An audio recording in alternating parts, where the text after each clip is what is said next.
Today's conversation is about something that can feel impossible after trauma: unlearning harmful conditioning and regaining trust, especially within yourself. Trauma rewires the brain.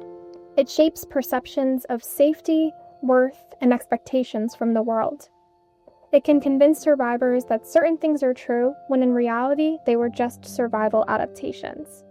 But here's the truth. You are more than what happened to you. You are more than the survival patterns that you were forced to develop. So take a deep breath. You are safe here. Let's begin. Hi, Dr. Taji. Thank you so much for Hi, Jen. It's great to be with you. Thank you for having me. I'd love to start by asking you, how does trauma rewire the brain, and why is it so difficult to unlearn those harmful conditioning patterns? Well, that's a great question, and I'm so glad you asked it. People don't often know that the brain becomes rewired after a trauma. What happens is the pathways between the neurons get interrupted, and those places in the brain are our fear center, the amygdala, deep in the brain, and then also our prefrontal cortex is also impacted. One other area is the hippocampus, and that's where we store our memories. Because the brain has been rewired, it becomes increasingly difficult for folks who have experienced trauma to release themselves from that sort of hardwiring. We do that in a variety of ways. We do that with mindful activities, self-care, positive self-talk, spirituality, and other arts.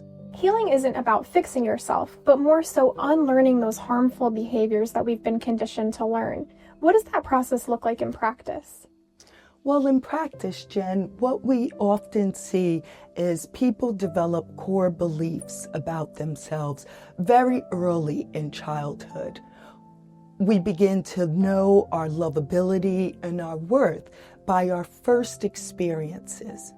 When a person has experienced trauma, those core beliefs tend to be deeply negative.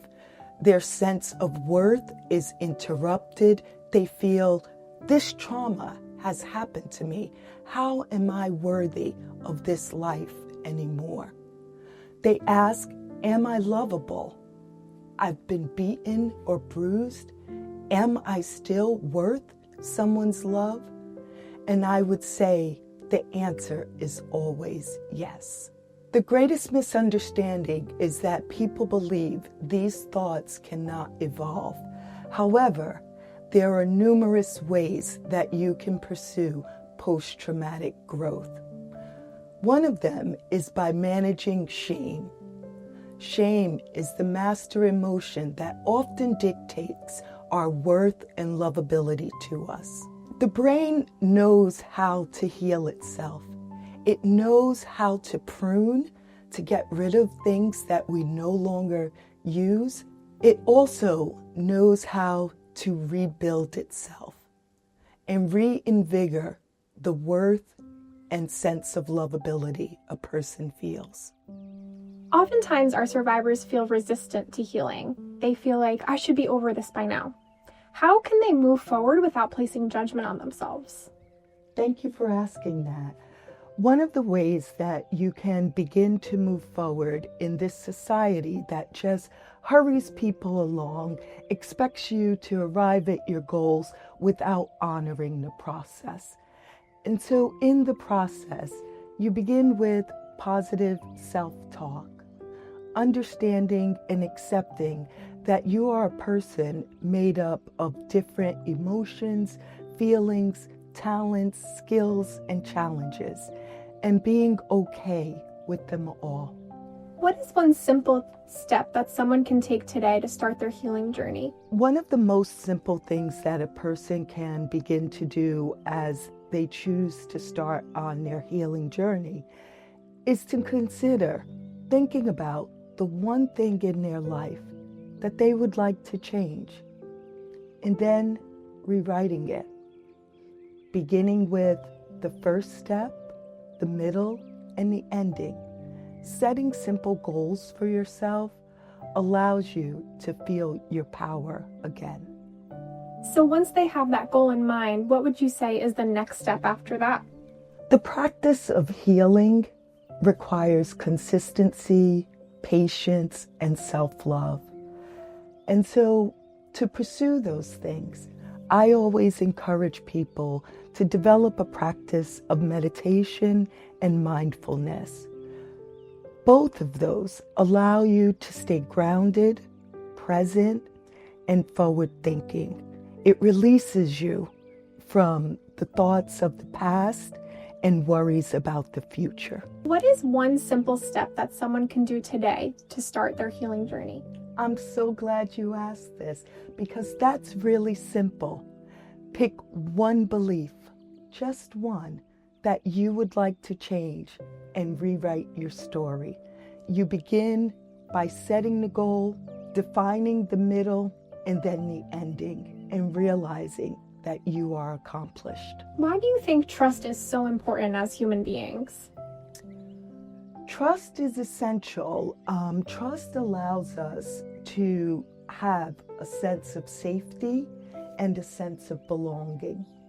When we don't feel like we can't belong or we can't be safe, our bodies remember that, and our bodies keep the score. And so developing trust allows the score to be even. When you choose that one belief that you would like to enhance, there has to be a process for doing that. So in the beginning, you can think, oh, I would like to change how people think about me.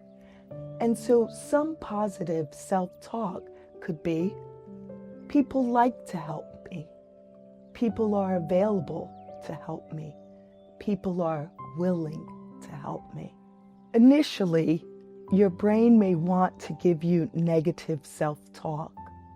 It may say, you're not worthy of having people around you. You don't deserve to have an education.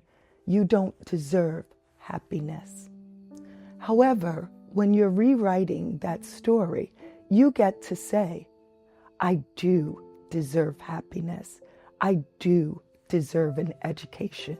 I am worthy of love and respect. As you continue down that journey, there may be other ways that the mind would like to trick you. However, when you come back to your practice of having the beginning, middle, and end, you will always move forward. You are not what happened to you. You are who you choose to become. I think this has been a great reminder to not focus on trying to fix ourselves, but really unlearning those behaviors that weren't our fault to begin with. Thank you, Dr. Taji, so much for your time and for this valuable information. This has been wonderful, Jen. Thank you for having me.